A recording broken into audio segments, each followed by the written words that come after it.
आप लल्लन टॉप की चुनाव यात्रा देख रहे हैं। क्या हाल है यूपी। हम इस वक्त बुंदेलखंड यूनिवर्सिटी झांसी में आ चुके हैं। झांसी में घूम रहे थे, लल्लन टॉप अड्डा भी लग चुका है। कल मुक्ताकाशी मंच पे तमाम लोग कह रहे थे भाई झांसी में और जगह घूम ली, यूनिवर्सिटी क्यों नहीं आए। लास्ट समय जब हम आए थे 2019 के इलेक्शन में, तब भी यूनिवर्सिटी आए थे।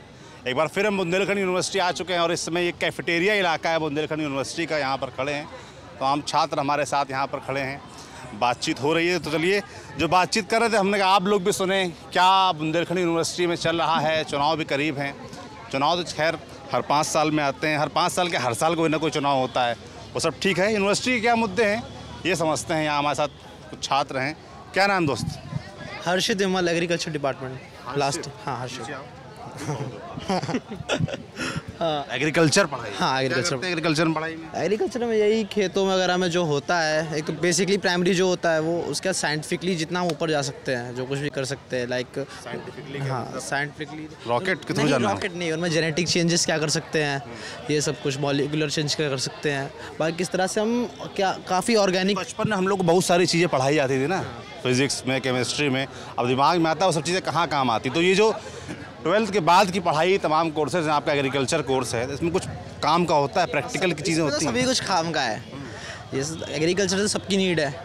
अच्छा, कोई एक ऐसी चीज़ बताओ जो तुमने सीखी हो और तुमने उसका उपयोग किया हो या किसी से करवाया हो, किसी को सलाह दी। मशरूम फार्मिंग करी थी। क्या मशरूम? हाँ मैंने एक मशरूम पे खेत पे, मतलब अपने घर ही पे छत में, मैंने पहले उसको रूम को सील पैक करके, ठीक है, फिर मैं भूसा लाया था 3 कुंतल, उसको मैंने सड़ा के, ठीक है, यूरिया, DAP और काफ़ी सारे केमिकल्स को लगा के उसको सड़ाया। फिर मशरूम के बीज मिलते हैं, ठीक है, तो वो ला के उनको डाला था विदाउट एक पानी पड़ा बस, और उसके बाद बस मशरूम हुआ था मेरा। काफ़ी ज़्यादा, मतलब मेरा लॉस नहीं हुआ था उसमें।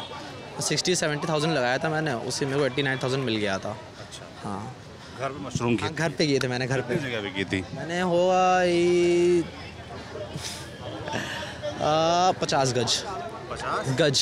50। हाँ 50 गज। प्रॉफिट कमा लिया? हाँ प्रॉफिट कमा लिया था। एक्चुअली मार्केट भी है मेरे घर पे ही। हाँ, तो वहीं पे सब्जी वगैरह की दुकानें थी, तो उन्हीं से डीलिंग वगैरह करके सब कर लिया था। चलो, मतलब पढ़ाई काम आती है। हाँ पढ़ाई का, इसमें तो सब कुछ काम आता है एग्रीकल्चर में मेरे हिसाब से तो। एवरीथिंग अगर आप करना चाहता है बंदा तो कर लेगा। अगर वो ऑर्गेनिक फार्मिंग भी करता है, कुछ भी करता है, तो उसको प्रॉफिट मिलेगा अगर तरीके से करेगा तो। और क्या चल रहा है यूनिवर्सिटी में? और यूनिवर्सिटी में यही सब चल रहा है। रंगदारी चल रही है। रंगबाजी चल रही है सबकी। रंगबाजी चल रही है? हाँ रंगदारी चल रही है? रंगदारी सब चल रहा है। क्लासेस हो रही है। कोविड के चक्कर में आधे बच्चे कॉलेज जा रहे हैं, आज नहीं जा रहे, सब घूम रहे हैं ऐसे ही। कोविड के चक्कर में? कोविड का क्या इफेक्ट आया यूनिवर्सिटी में? अरे सर 2 साल बंद रहे, हमारे ग्रेजुएशन के 2 साल वेस्ट हो गए। एंजॉय करते हैं यूनिवर्सिटी में सब कुछ। 2 साल हम लोग घर पे बैठे थे। अच्छा, तुम्हारा एंजॉय नहीं कर पाए हैं कॉलेज लाइफ? हाँ कैसे, तो कॉलेज लाइफ मतलब ग्रेजुएशन लाइफ तो मतलब बहुत याद रहती है होल लाइफ। 2 साल हम घर पे बैठे थे, तो कहीं जा रहा नहीं, कुछ करना नहीं। ये तो बहुत दुख की बात है। लॉस हुआ। ठीक बात। क्या नाम दोस्त? सर गंभीर। गंभीर? Yes sir. गौतम गंभीर? नहीं, गंभीर प्रताप। गंभीर प्रताप? Yes sir. अच्छा, उल्टा हो गया। हाँ। कल मैच देखा था? नहीं सर, कल मैच नहीं देख पाए थे सर। नहीं देख पाए? नहीं सर।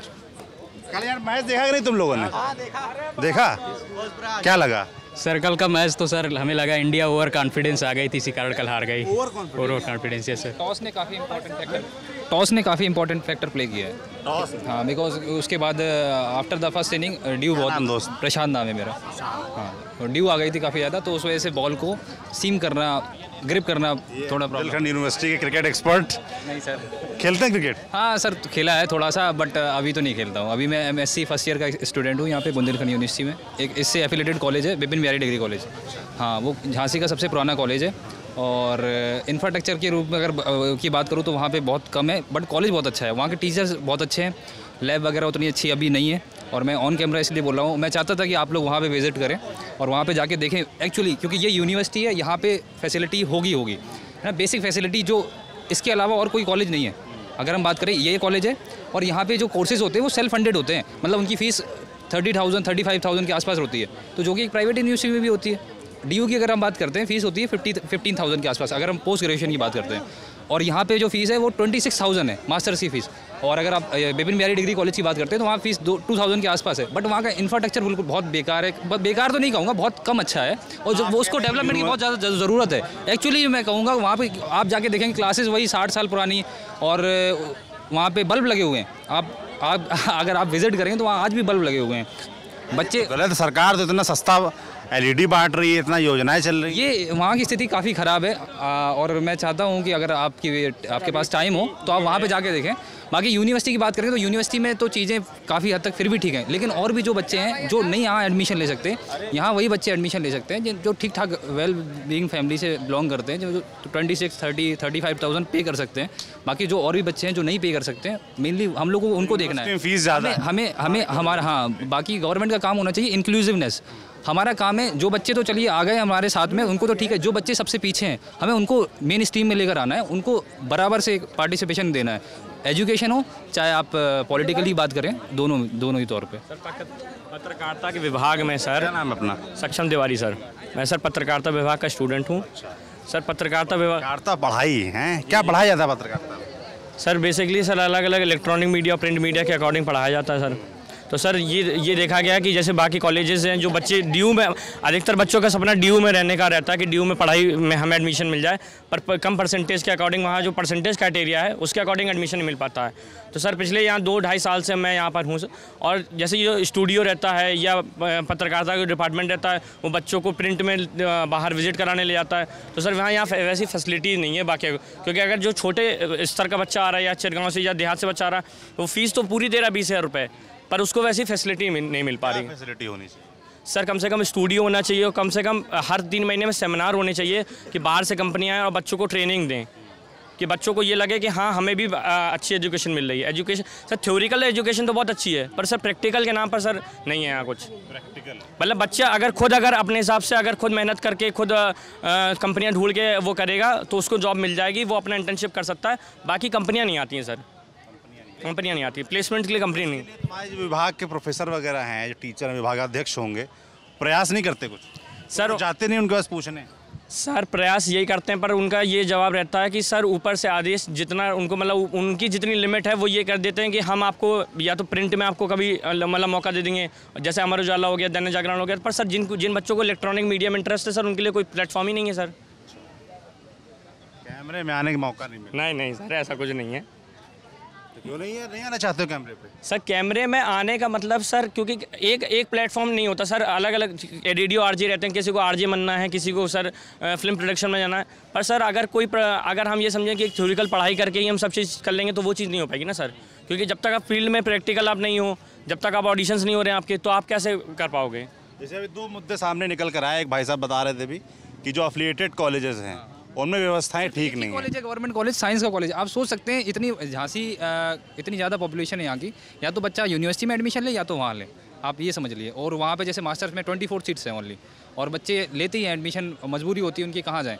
अब DU वगैरह हर कोई अफोर्ड तो कर नहीं सकता, क्योंकि DU में अगर आप जाते हो तो आपको हॉस्टल मिलेगा, ये ज़रूरी तो है नहीं, और वहाँ रहने का फिर काफ़ी ज़्यादा खर्च होता है। आप भी तो क्लियर करना। नहीं सर, मैं DU में मास्टर्स में मैंने एडमिशन ले लिया था, फिर कुछ फिजिकल प्रॉब्लम की वजह से मुझे झांसी आना पड़ा। मैं वहाँ पे पढ़ा हुआ हूँ दिल्ली में, फिर मैं यहाँ पे आके एडमिशन लिया अभी मैंने यहाँ विपिन बिहारी डिग्री कॉलेज में। आगे क्या करने का इरादा है? सर मैं मास्टर्स करके नेट वगैरह देके फिर रिसर्च में थोड़ा सा आगे बढ़ना चाहता हूँ, कोशिश कर रहा हूँ। दोस्त क्या नाम? सर मेरा नाम पुष्पराज सिंह पटेल है। क्या करते हैं? सर मैं बुंदेलखंड विश्वविद्यालय से कृषि स्नातक का छात्र हूँ। कृषि ये सर, और मैं साथ में सर आकाशवाणी में भी काम करता हूँ, RJ हूँ। RJ? Yes sir. तो वो जो RJ बड़ा स्टाइल से बोलते हैं, नहीं सर, वो ये उस तरीके वाला? अच्छा, दूरदर्शन वाला है। दूरदर्शन में सर, तो इसमें एकदम सधी आवाज में वैसे बोलना होता है। कुछ बोल के दिखाओ सर। युवाड़ी कार्यक्रम आता है तो उसमें मैं सर युवाओं को प्रेरित करता हूँ। जैसे सर उसका शुरुआत में ऐसे करता हूँ कि नमस्कार दोस्तों, आदाब, सत श्री अकाल, कैसे हैं आप? यकीनन आप स्वस्थ और आपकी ज़िंदगी खुशनुमा होगी। दोस्तों आज हम ज्ञानवर्धक बातें करेंगे, साथ में कराएंगे आपका फिल्मी गीतों से मनोरंजन। तो दोस्तों आज की बात शुरू करने से पहले मैं अपनी लिखी हुई 4 पंक्तियाँ कहता हूँ। तो सर मैं कविताएँ भी लिखता हूँ।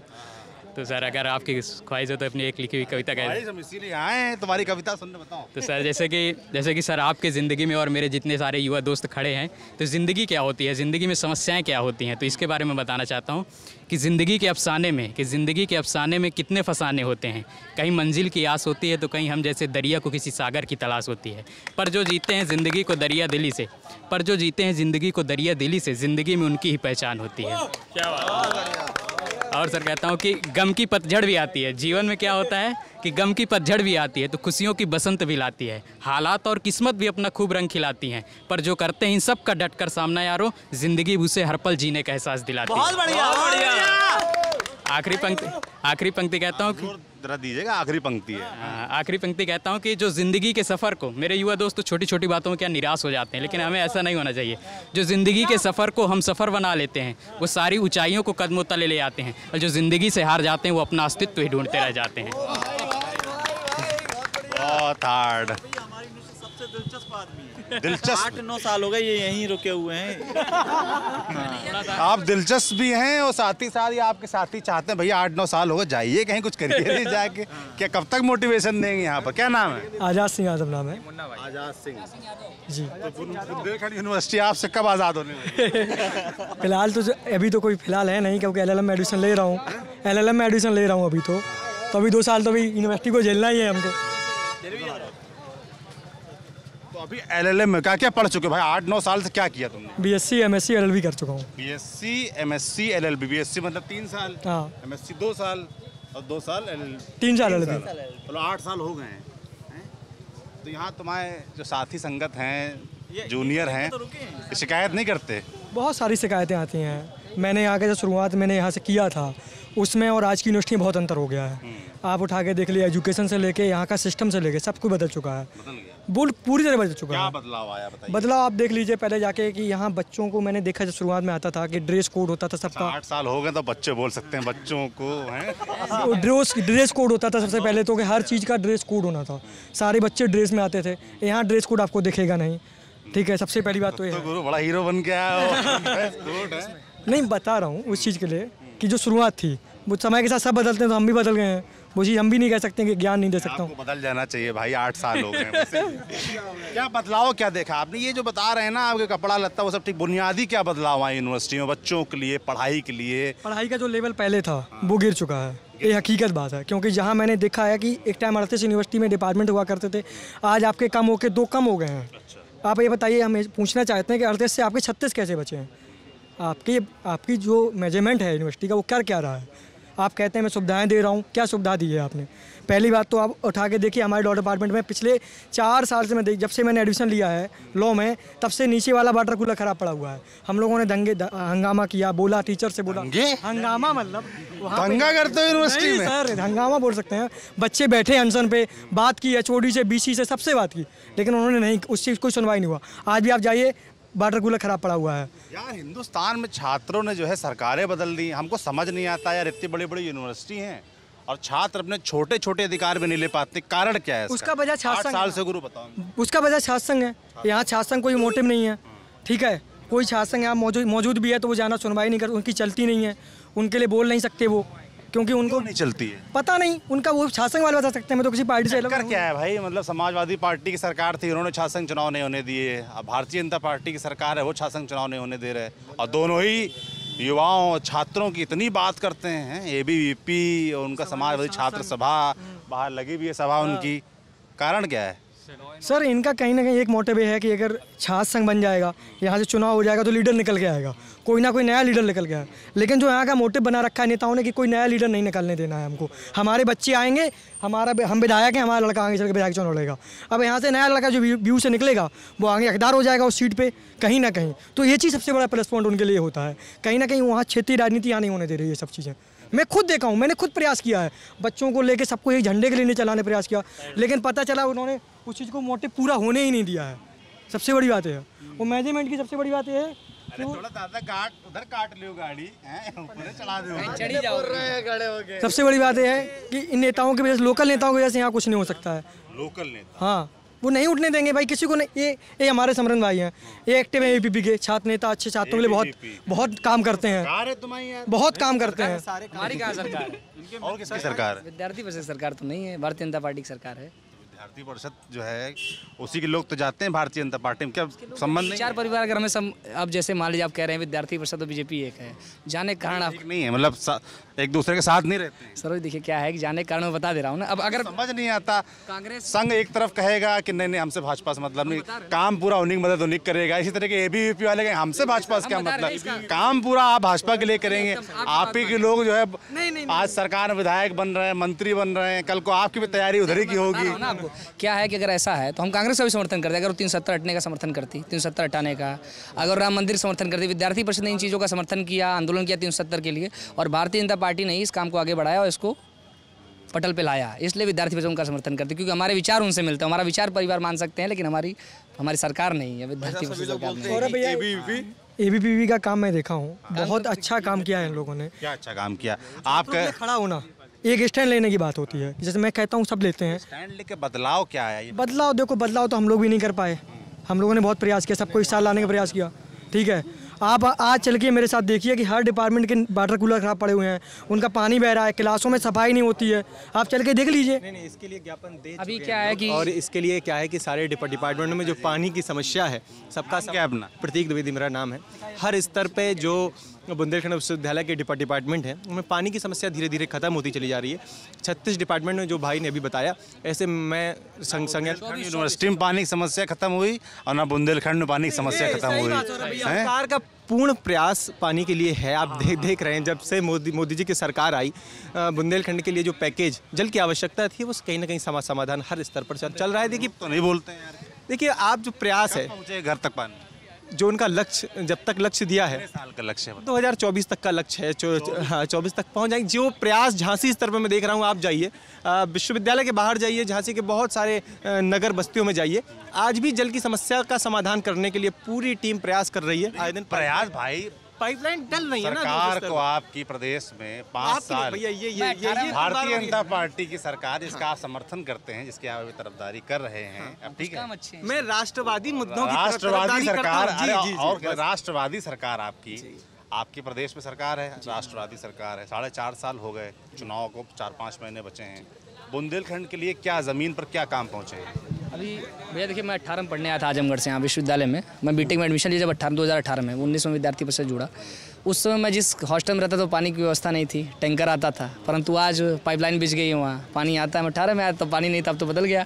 उसके पहले किसकी सरकार थी, किसने काम नहीं किया, किसने खनन किया, वो अलग चीज़ें हैं, अलग विषय है। झांसी के रहने वाले ये झांसी के रहने वाले, झांसी का राज्य नहीं बना है। जो बुंदेलखंड राज्य बनने के लिए बड़े बड़े नेता और हर चुनावी यात्रा में, कि अभी पिछले चुनाव में जब 2014 के चुनाव में उमा भारती यहाँ से सांसद के लिए यहाँ से टिकट मांगा था, तो उन्होंने यही कहा था कि मेरे चुनाव खत्म होते होते मैं बुंदेलखंड को राज्य बना दूंगी।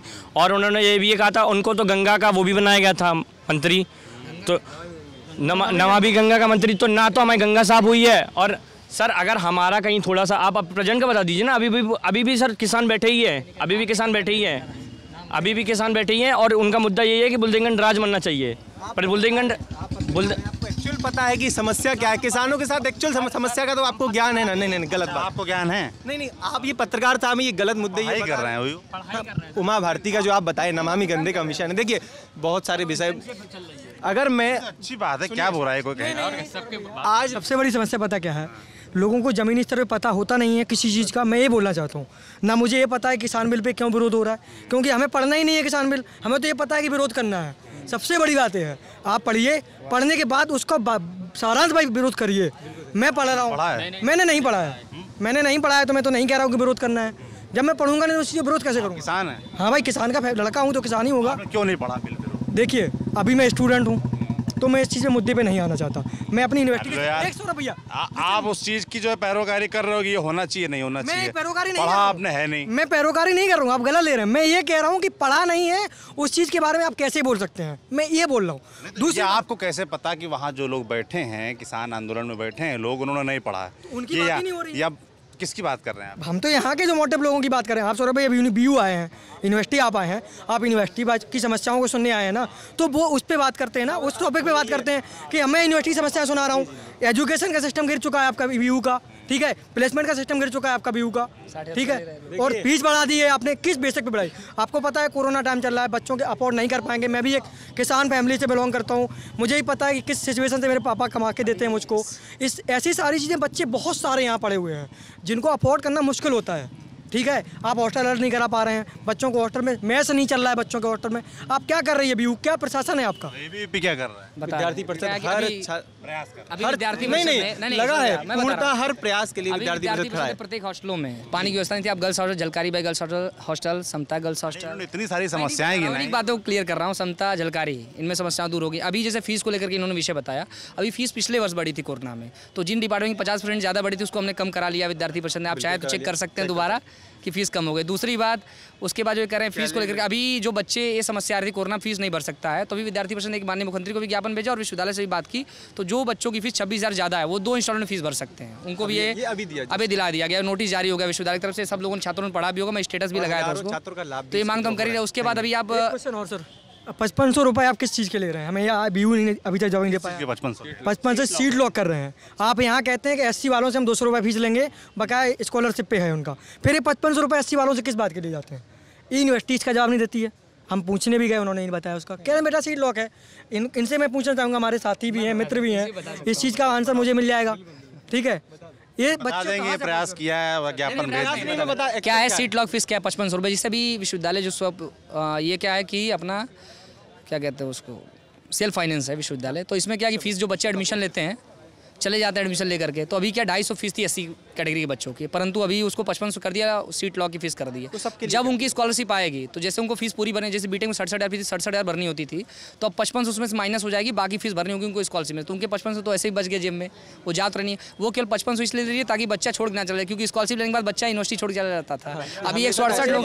मेरा आपसे सवाल ये है कि जैसे अखिल भारतीय विद्यार्थी परिषद के आप इतने बने खड़े हो, जवाब तो पूछा जाएगा। अखिल भारतीय विद्यार्थी परिषद के आप प्रवक्ता हैं और आपने इतने काम गिना दिए, तो मैं आपको बता देना चाहता हूँ, आपसे मैं नहीं, आप ये देखिए, मैं पत्रकारिता विभाग का छात्र हूँ, तो मैं एग्रीकल्चर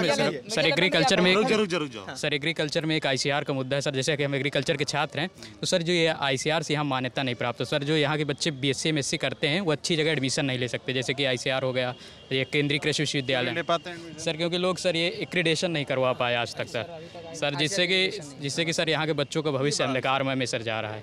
हम सर कई बार ABVP के माध्यम से और सर कई बार माध्यम से BBC सर को मतलब ज्ञापन दे चुके हैं, लेकिन सर वो सुनते ही नहीं हैं सर। हम 4 साल से कह रहे हैं, लेकिन इस बारे में कोई सुनवाई नहीं होती। यहाँ से बच्चे पढ़ाई करते हैं, बस बेरोजगार बन के बाहर चले जाते हैं। नहीं सर, जैसे बाकी अन्य यूनिवर्सिटी में, जैसे दिल्ली यूनिवर्सिटी में अखिल भारतीय विद्यार्थी परिषद का प्रदर्शन काफ़ी अच्छा रहा।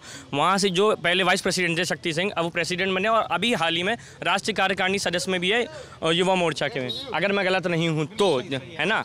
तो जैसे शक्ति सिंह ने वहाँ आवाज़ उठाई बच्चों के प्रति, और ना केवल बच्चों को, मतलब बच्चों के हर समस्या के लिए। तो अगर आप अखिल विद्यार्थी जो आप बता रहे हैं कि हम समस्या का साथ देते हैं और हाँ विद्यार्थी परिषद के बच्चों के साथ खड़े होते हैं, तो आप ये बताइए ना कि सबसे बड़ा सवाल तो यही है कि बुंदेलखंड विश्वविद्यालय में छात्र संघ के चुनाव क्यों नहीं होते हैं? ये सबसे बड़ा सवाल है कि यहाँ गुंडागर्दी होती है, यहाँ गोलियां चल जाएंगी। ये तो आपके मन के भाव है ना। क्या समर्थन कर रहे हो? क्यों नहीं? सरकार है भाई आपकी। अभी इसको लेकर के हमारा एक प्रतिनिधिमंडल, उसमें प्रधानमंत्री जी और हमारे राष्ट्रीय मंत्री राहुल गांधी जी, इन्होंने मिले थे माननीय मुख्यमंत्री से। मुख्यमंत्री जी, अब माननीय मुख्यमंत्री जी का आश्वासन था कि हम जल्द से चुनाव कर ना आश्वासन, तुम लोग प्रयास कर रहे हो। मुख्यमंत्री बात मैं करूँ आपसे, हमने प्रयास किया जब मैं MSc कर रहा था, सपा गवर्नमेंट था, हम भी गए थे, प्रतिनिधिमंडल में गए थे, लेकिन उनसे बात हुआ तो उन्होंने भी आश्वासन दे दिया। किससे बात हुई? हमारे यहाँ से जो प्रतिनिधिमंडल है हमारा यहाँ का, वो नाम नहीं लूँगा मैं उनका, अच्छे नाम नेता है, ठीक है, मैं उनका कार्यकर्ता भी हूँ सपा का, और रहा भी हूँ और मौजूद में भी हूँ। छात्रों, मेरा सीधा एक चीज़ होता है कि छात्रों के लिए कोई भी खड़ा होगा, मैं इनके साथ भी खड़ा हूँगा और अनुसूचित वालों के साथ भी खड़ा हूँगा, सपा वालों के साथ खड़ा। अगर आप बच्चों के लिए खड़े होंगे तब ठीक है। हम लोग गए थे, हमने बात भी की, लेकिन उन्होंने वही आश्वासन था जल्दी कराने की कोशिश करेंगे। आपने क्या किया? बीटेक की BKD और बंद करवा दिए चुनाव, आपने ये अच्छा किया। उसके बाद क्या किया? BBC के बंद करवा दिए, ये और अच्छा किया ना। आप यूनिवर्सिटी का नहीं करना चाहते थे और बंद करा दिए, तो जहाँ से लोगों लीडर निकल के आ रहा था वो बंद करा दिया आपने। ये चीज़ समझ नहीं आती आपका। बहुत बदजाले और लोगों से बतियाते हैं। हाँ, कुछ कहना चाहते हो? और क्या कह रहे हो? जैसा कि सर यहाँ एग्रीकल्चर डिपार्टमेंट में बुंदेलखंड में सर यहाँ की फ़ीस जो है 26,209 रुपये है और यहीं से अटैचमेंट राठ ब्रह्मानंद महाविद्यालय वहाँ पर मात्र 2,000 रुपये है। ऐसा क्या है सर? इसके लिए मैं सर यही कहना चाहूँगा कि ऐसा क्यों हुआ है, जो कि यहीं से अटैचमेंट है। फ़ीस की बात कर रहा हूँ सर, वो यहीं से अटैचमेंट महाविद्यालय है, वहाँ की 2,000 फ़ीस है और यहाँ की 26,209। ये ऐसा क्यों? ऐसा नहीं होना चाहिए सर। आपके माध्यम से कहना चाहता हूँ कि सर ये भारत सरकार है सर कि ये मतलब यहाँ से पढ़े हुए बच्चे बीएससी के अगर मैथ का बच्चा है तो वो एमटेक आईआईटी में एडमिशन ले सकता है, लेकिन अगर एग्रीकल्चर का कोई बीएससी कर रहा है तो वो आईसीआर में नहीं ले सकता एडमिशन। लेकिन सर इसमें ध्यान देने की जरूरत है क्योंकि यहाँ के बच्चे फिर बेरोजगारी सिर्फ निकल रहे हैं और उनका कोई भविष्य एग्रीकल्चर में नजर नहीं आ रहा। जब तक बेरोजगारी का कुछ हल निकलेगा कि नहीं निकलेगा बुंदेलखंड में? बेरोजगारी के लिए कुछ हुआ है बुंदेलखंड में? कुछ नहीं है। क्या नाम है?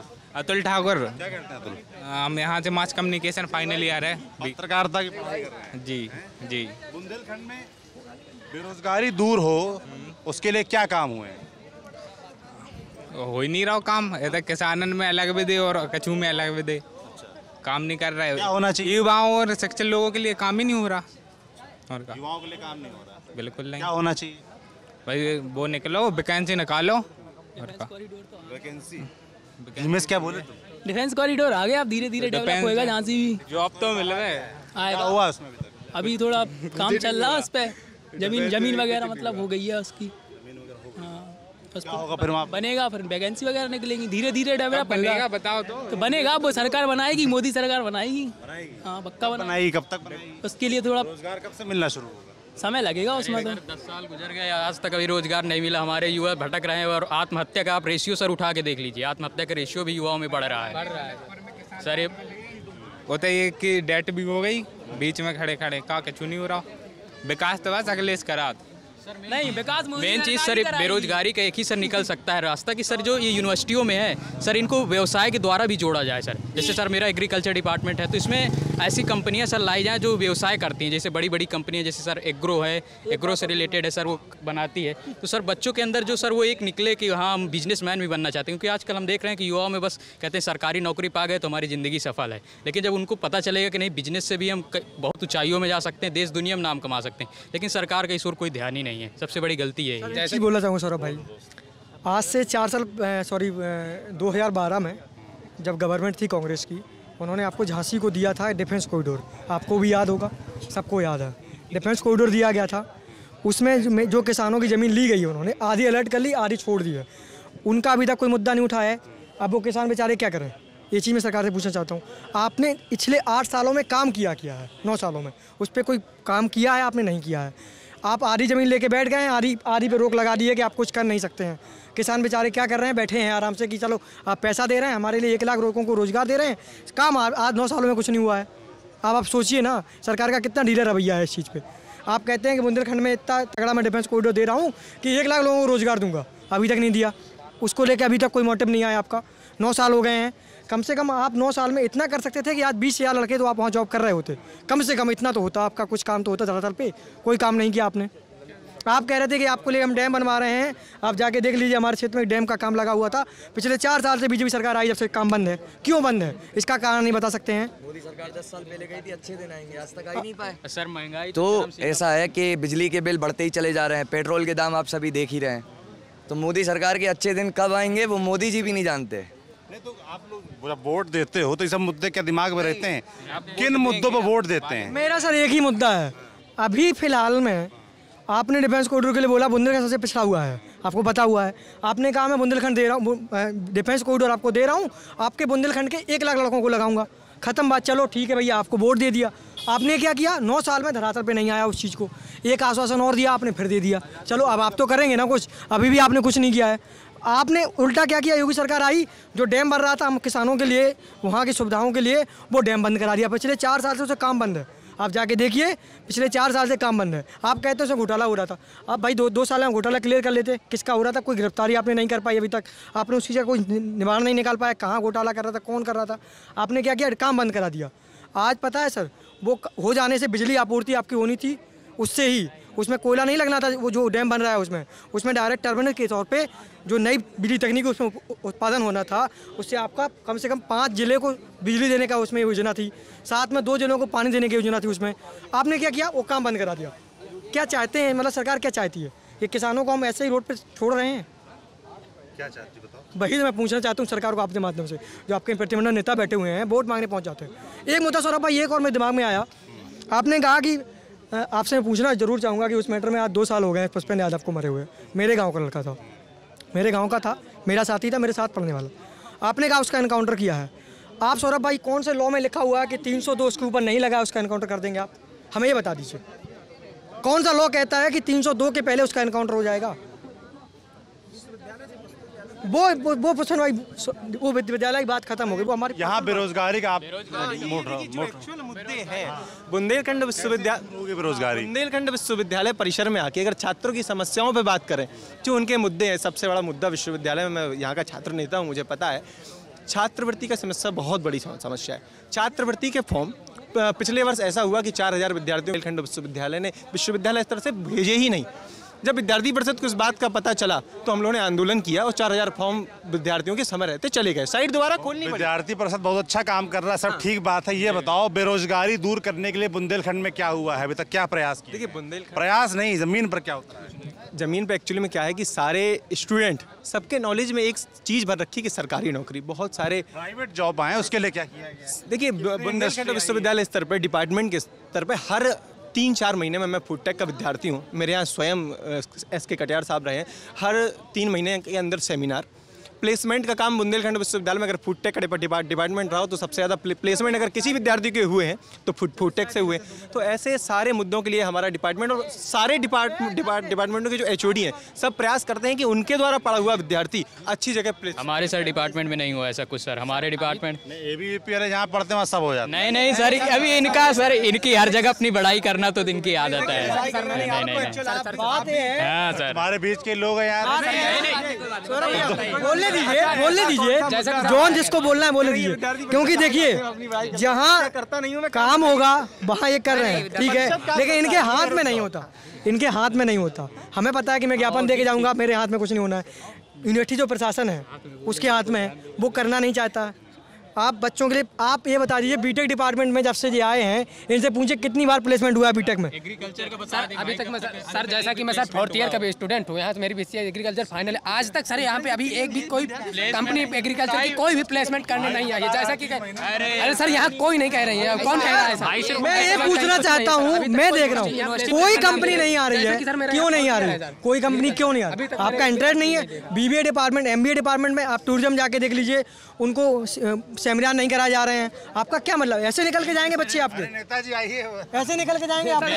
ऐसे बच्चे निकल के जाएंगे आपके? कहाँ जा रहे हैं? नहीं आ नहीं रही है तो बात गलत है। डिपार्टमेंट स्तर पे जो मैं आपको बात नहीं, छात्रों का जो एक्चुअल मुद्दा है, सुनिए बात, प्लेसमेंट सेल के नाम पे बुंदेलखंड विश्वविद्यालय का जो प्लेसमेंट सेल है वो शून्य है। पर डिपार्टमेंट स्तर पे अगर टीचर स्वयं, ऐसे बहुत सारे टीचर मेरे डिपार्टमेंट में स्वयं में सरकार नौकरी लगवा दी पर्सनली। सर अगर क्लास में 30 विद्यार्थी हैं तो 30 विद्यार्थियों में 25 विद्यार्थी अच्छे कहीं ना कहीं पे स्किल पे हैं, मैं पर्सनली बता रहा हूँ। पर हाँ, खुद से टैलेंट से निकला हुआ बच्चा है, ये मान लो सोच से निकलेगा, ये अच्छी कंपनी जॉब कर रहा है, श्रेय किसी ने लिया? आपने ले लिया। आपको मैं बताऊं, मेरे सीनियर थे 2 साल सीनियर अभिषेक व्यास, जो जज बने, ठीक, जज बने। यूनिवर्सिटी क्या कहती है कि जज बन गया, मेरा निकाला। ये नहीं पता इनको कि वो अपने दम पे बना है। उसके पहले लड़का बढ़िया चमक जाए अपने स्तर पर, फोटो चिपका दो। ये बता दे, यूनिवर्सिटी आके ये कह दे कि अभिषेक व्यास के अलावा कौन जज बना है? कोई नहीं बना। अभी कौन बना? कोई नहीं बना। आप क्या पढ़ा रहे हैं? आपको एक बताऊं, सुबह 9:30 बजे से क्लास होती है आपकी। साला कौन सा रूल है कि सुबह 9:30 बजे क्लास होगी यूनिवर्सिटी में? हमें बताइए। 10 बजे खुलने का रूल है, 10 बजे का रूल है यूनिवर्सिटी खुलने का। आप 9:30 बजे, सुबह 9 बजे बुलाते हैं बच्चों को। बाद आराम से सो के उठ के आए हैं, मतलब सुबह 9 बजे आप बुलाते हैं, फिर क्या कहते हैं कि यार तुम क्लास नहीं आते हो। भाई हम क्यों क्लास आए? 10 बजे यूनिवर्सिटी का टाइम है, तुम 9 बजे क्यों बुला रहे हो हमको? ये स्पेशल टाइम देता है यूनिवर्सिटी का। कितने बजे आते थे? 10 बजे। 10 बजे? हाँ सर। कौन सा स्कूल था भाई? बढ़िया इंग्लिश स्कूल है तुम्हारा यार। बोल लीजिए, मेरा 12 बजे का स्कूल था जब मैं स्कूल पढ़ता था। 12 बजे? हाँ सर। दो टाइम पे स्कूल होता था, 2 शिफ्ट में स्कूल होता था। एक सुबह 7 बजे, एक सेकंड, दूसरी शिफ्ट का बात कर रहा हूँ मेरे भाई, 2 शिफ्ट में था। सुबह 7 बजे नहीं भाई को दिक्कत है, सुबह सुबह उठने का मन नहीं करता है कि लेट से सच बोल रहा हूँ, सुबह 7 बजे से जो होता था उसमें छोटी क्लासों का होता था, 9th 10th इंटर तक की क्लासों का 12 बजे होता था। गुरु ये बताओ, एक नेता है ऊपर कांग्रेस में भी शामिल हुए कन्हैया कुमार, उनके लिए बड़ा कहा जाता है कितने साल से पढ़ रहे हैं, इतने साल से पढ़ रहे हैं, तो यहाँ तुमसे नहीं कहते लोग 8 साल हो गए। सौरभ भैया, आपकी एजुकेशन में लिखा गया है कि आप लॉ ठाकरे एजुकेशन का कोई पढ़ने की कोई उम्र नहीं होती है, हम पढ़ने का अधिकार हमारे पास है भैया, आप छीन नहीं सकते। ठीक है, एडमिशन हुआ कि नहीं? हो रहा है भाई, हो गया मेरा, हो गया। अभी फिर सीट फुल हो चुकी है। अबे भाई हमारा हो गया। बुंदेलखंड यूनिवर्सिटी के लोग क्या, बच्चे क्या सोच रहे हैं, ये आपने सुना। आगे इसी यात्रा में और हम जहाँ जाएंगे वहाँ जो स्टूडेंट्स की बात होगी, जो और लोगों की बात होगी, सभी तबकों की बात आप तक पहुँचाते रहेंगे। देखते रहिए दी लल्लन टॉप।